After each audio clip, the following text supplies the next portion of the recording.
Manoj love చేసిన అమ్మాయిని బాలు కార్లో డ్రాప్ చేయడానికి వెళ్తాడు.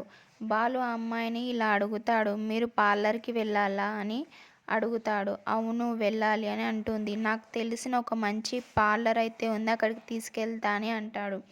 సరే తీసుకెళ్ళండి అని ఆ అమ్మాయి అంటుంది. ఆ అమ్మాయి పార్లర్కి అయితే వెళ్తుంది. తనని చూసిన రోహిణి షాక్ అయి చూస్తుంది. తను ఉండి నాకు ఫేషియల్ చేయాలని చెప్తుంది. దానితో రోహిణి సరే కూర్చోండి అని అంటుంది.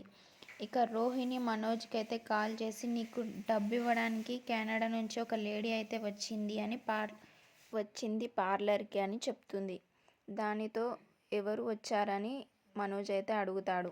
నీ మాజీ ఎక్స్ లవర్ అని చెప్తుంది. దానితో మనోజ్ అయితే షాక్ అవుతాడు. ఇక మనోజ్ అయితే పార్లర్కి అయితే వస్తాడు కోపంతో. నీ వల్ల నేను దొంగనయ్యాను, మా ఇంట్లో లక్షలు మింగిన వాణ్ణయ్యాను అంటూ కోపంతో తన గొంతునైతే పట్టుకుంటాడు. దానితో రోహిణి అయితే షాక్ అవుతుంది. ఇంతటితో ఎపిసోడ్ అయితే అయిపోతుంది. చూద్దాం నెక్స్ట్ ఎపిసోడ్లో ఏమవుతుందనేది. ఆ అమ్మాయి మనోజ్కి డబ్బు ఇస్తుందా లేదా అనేది. Subscribe my channel for more videos.